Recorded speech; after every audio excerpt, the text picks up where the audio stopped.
Hi, this is Majinoni, and here's my review for Bendis' new book called Scarlet. It's under the Icon imprint, so as you can imagine, it's not going to be happy, shiny people in this one. The artwork is a lot more realistic looking. It reminds me a lot of like his Daredevil work. I mean, I know he didn't draw it, but I mean the style is similar to that kind of feel to it.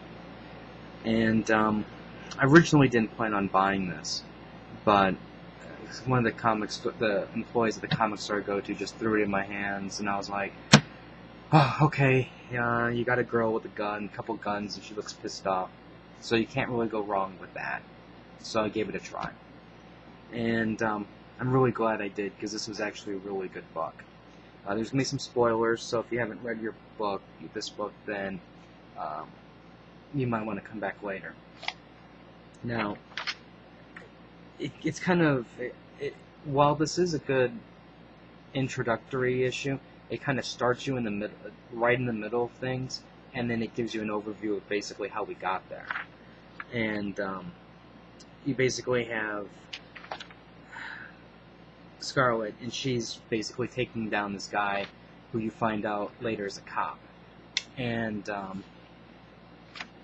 from then on, she's like saying, well, I wish somebody explained to me that the world wasn't this beautiful, happy place, and I wish they prepared me a little better for the fact that it's broken. She's not really complaining about her life, her parents or anything like that, because she's like, well, they did the best they could. I wish I knew that key bit of information.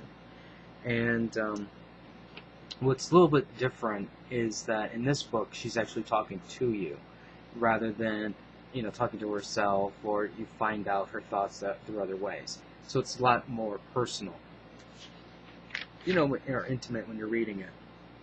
Now, from here, we go into her flashback, and you go through everything from her birth to her boyfriend, her job, grades, all of that stuff, and then finally you get to where she is now, or most recently. And this is where the events of the story actually start. You have her, and she's sitting here. Scarlet, her boyfriend, and a couple friends are sitting out. Nice summer day in Portland, Oregon, and you have like an asshole cop coming by, who's basically he's already juiced, and he's not quite right, and he just decides to pick on some kids because for whatever reason he just has nothing better to do. And Scarlett's boyfriend takes things a little bit too far. Gabriel is his name, and he assaults the cop, and then they get away. Now, this is where she's saying this is the most romantic moment of her life. It's, I'm sure it's probably thrilling. You have your true love, and then he's rescuing you from the threat of danger. But then that's quickly short-lived, because he realizes, my God, the cop has got my ID. I can't get away. And then the next thing you know, the cop shoots the boy, Gabriel, and he puts the gun on Scarlet.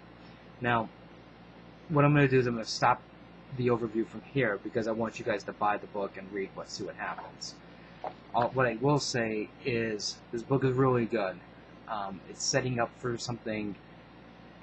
It's definitely not going to make you wait for long. That last page, I can say, basically tells you exactly what her intention is, and I can give you a little clue. She's on a manhunt, and she's not going to stop until people are dead. And I'm definitely going to add this to my box.